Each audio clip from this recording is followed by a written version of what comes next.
Hey all, and welcome back to another episode of There's Danger Here. I'm Leilani. Ellen Ray Greenberg was born on June 23rd, 1983, to parents Sandy and Josh in New York City, New York. Allison Stern stated that she was Ellen's best friend, that she was beautiful, had a gorgeous smile, was kind and generous. Friends stated she was a great person who did well in high school. After graduating, Ellen moved to Philadelphia in an apartment in Manioc, a place where many similar-aged people lived. Ellen earned her degree in communications from Pennsylvania State University, then her teaching credentials from Temple University and Chestnut Hill College, eventually becoming a first-grade teacher. Ellen appeared to enjoy the social scene, but as her friends started beginning to settle down, it became clear that she wanted a family too. Ellen met Sam Goldberg as the result of a blind date, and shortly after meeting, Sam was down in North Carolina on a work trip, and after a month of talking, he brought her down to see him. The two spent the weekend together, and after that, were officially a couple. After 3 years, Sam proposed in June of 2010. Ellen was ready to start her future and have a big family. In November, December of that year, however, friends say that Ellen's light was gone. Ellen shirked it off, saying it was stress from work, the large classroom sizes and paperwork she was dealing with. And her class had an average between 30 to 40 children that she was taking care of. One of the fellow teachers stated that she went into Ellen's room one day and Ellen simply broke down crying. Ellen spoke with her parents, stating she wanted to go back to Harrisburg. Josh asked if she'd be willing to try a psychiatrist first, and if that didn't work, she could come home. Ellen agreed and saw a psychiatrist, and after several medication changes, she found one that seemed to be working for her. She appeared to be happy again, but coworkers state that she stopped wearing her engagement ring around the same time. Then, on January 26, 2011, a huge snowstorm rolled in. As Ellen, again, was a first-grade teacher at this time in the area, the storm caused the school to close early. So Ellen filled up her fuel tank and headed home. Sam was already home around this time, but he left around 4:50 to go work out. And when he returned to the apartment at about 5:28 p.m., he found that he was locked out. After texting Ellen and getting no response, he went to the concierge and told the man that Ellen was home early and may have accidentally locked the door on him, but he was unable to get back into the apartment. The concierge stated he couldn't leave the front desk, but would attempt to find maintenance. Sam heads back upstairs and continues to attempt to get Ellen to answer the door. A neighbor says that he was knocking and pacing up and down the hall and frantically texting her. After 20 minutes, he returns to the front desk and again tries to get someone to unlock the door. Finding that nobody would assist, Sam proceeded back upstairs and broke the door in. Then, Sam finds Ellen and called 911. He stated in the call that Ellen stabbed herself or fell on a knife and it was sticking out of her chest. At 6:40 p.m., EMT and police arrived and Ellen is considered dead on sight. EMTs tell the concierge they need homicide. At the scene, police speak with Sam, who began talking about Ellen's mental health issues, and for some reason, everything was taken at that. It was a suicide. The medical examiner, or ME, takes a few photos of the scene, labeled her death as a suicide, and basically called it a day. Sam called his parents, who in turn were the ones to call Ellen's own parents. As it is considered a suicide, there's no crime scene. Sam is not asked to leave. So, sure, this could be an open and shut case until anyone with common sense starts looking into the details. First, let's talk about suicide. Statistically, women who commit suicide do so by pills or suffocation, manners that would be considered less painful. Yes, the U.S. has a higher rate of firearms in recent years, but at the time of this event, that was not the case. Next, let's talk about her injuries in the scene. Since we're talking about the manner of death as suicide, and she had a knife sticking out of her chest. Dr. D. Michelle Dupree, an independent medical examiner, stated that the ME is supposed to be a neutral party, that at any crime scene itself, The scene is the responsibility of police, but the body and surrounding items are the responsibility of the ME. That they are supposed to be the ones to look at the body and the belongings and the scene kind of there and determine if the story matches what the scene is telling them. In the case of Ellen, DeMichelle reports that the ME rushed this case. They didn't pay attention to the evidence and just went along with what Sam was telling them. I mean, after all, they only got a few photos, and I mean a few. We don't even have half the pictures of her stab wounds documented until after autopsy. Ellen's body was found in a supine position, head slightly upward against the cupboard, but there was coagulated blood running down the side of her face towards her ear, suggesting she was laying in a different position while the blood was running. There are no photos of the scene, again, like I just said, and she was stabbed 20 times. The ones on her back weren't even acknowledged until autopsy. Yeah, she stabbed herself in the back as an apparent suicide, apparently. She also received blunt force trauma to the back of the head. It also wouldn't be noted until autopsy that she had bruises all over her body in different stages of healing, about 10 to 12. If you're a mandated reporter and you hear this, the first thought is probably going to be abuse. It's the A word. That is what we're trained to look at, bruising and other injuries in various stages of healing. Though I will say that according to the information I could find, Ellen did not report any abuse to her friends or family, and her psychiatrist reported that she denied it there as well. Still, just a thought. Melissa Ware, the apartment manager at the time, stated that the apartment had a key fob system that logged each tenant in and out. Visitors had to sign in. The parking lot was gated.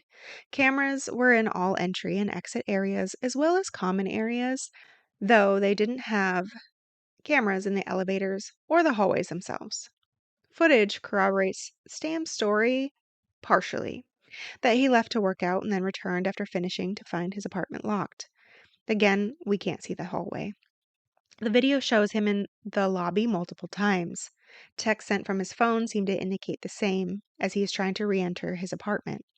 Although later he would say that he went with the concierge officer to his apartment and therefore had a witness that he had to break in his own door. Video evidence here shows that he was solo when he moved throughout the apartment, and the concierge reiterates multiple times that he was not allowed to leave the post unless it was for law enforcement officers. One detective reported that it was a slow night on the night of the incident due to the weather. The call came in for a suicide, and since it wasn't considered a major crime, they didn't bother to go out and verify or had the scene held.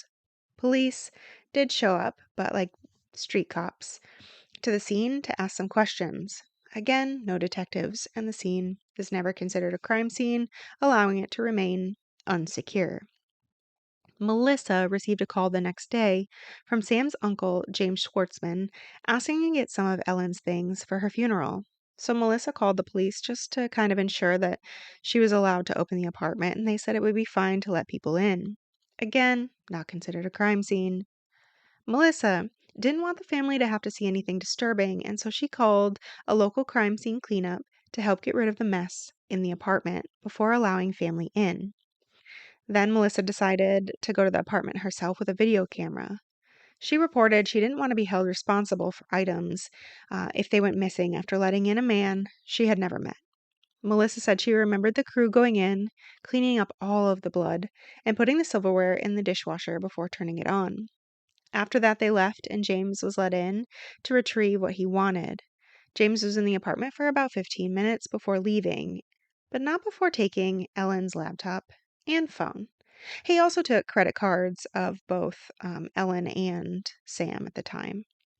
Marlon Osborne, the ME, looked at the findings at autopsy, and after all the information was compiled, initially ruled Ellen's death as a homicide. The family of Ellen was never notified of this, and still, the body was released to the family and, according to Jewish custom, was prepared by women. The women spoke out about what they had seen and how it couldn't have possibly been at Ellen's own hands. Then, on the morning of her funeral, it was announced on the local news that Ellen's death was considered a homicide and police were going to investigate. Other family members had seen the broadcast, and a cousin ended up relaying it to Ellen's parents. As Josh got up to give the eulogy, he announced Ellen was murdered. After the funeral, another custom is to sit Shiva. People come to sit with the family for 7 days, and when Sam and his parents showed up to Ellen's parents' house, they went to a bedroom and Josh told Sam that Ellen's death was now considered a homicide and police were going to investigate, which meant they were going to investigate Sam as he was the closest loved one. So, after crime scene cleanup came out, after James took Ellen's electronics, finally investigators come out. But it is obviously too little, too late. There isn't any evidence left at the scene, and even if there was, it wouldn't be admissible in any type of court scenario as the chain of custody was certainly not intact. During investigation, James does return the electronics to police, but again, the chain of custody just wasn't there. With any knowledge, internet searches could be created or deleted, along with a plethora of other information that can be done to computers. So, what is actually on Ellen's electronics? Potentially only Sam's family knows the truth. For some unknown reason, 2 weeks after Ellen's death is marked as a homicide, it is changed by Marlon Osborne to a suicide. Then it seems like nothing happens in Ellen's case, and so the Greenbergs bring in Tom Brennan, a retired law enforcement officer. He worked as a PI for them. Tom saw many of the inconsistencies when reviewing the case, and still, after years of stagnation, decided they needed the news to light a fire under the case. And in 2017, a reporter answers the call, and together, a news article is put together highlighting the tragedy of Ellen's case and the mishandling, which is released by the Philadelphia Inquirer on March 15th, 2019. People latched onto this, but city officials seemed to realize they needed to supply answers, and it wasn't what anybody expected.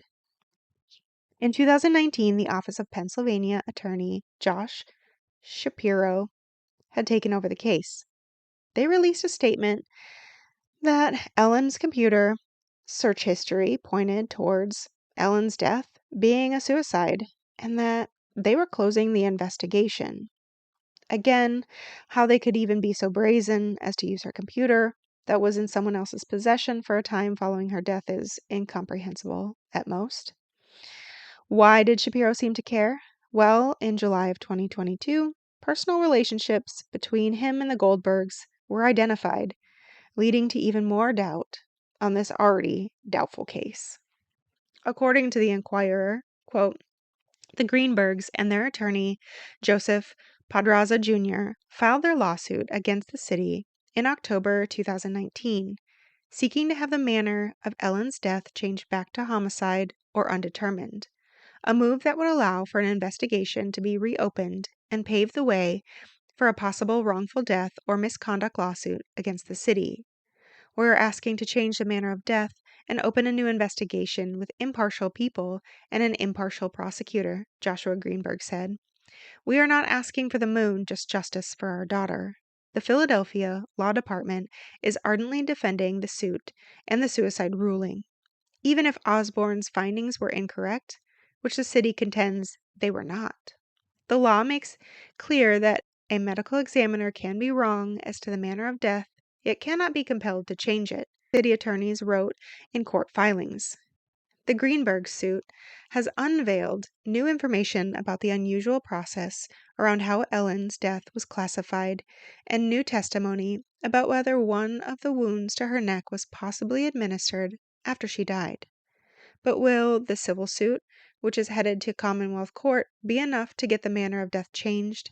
And will that provide any more information about how Ellen Greenberg died, or provide closure to her family?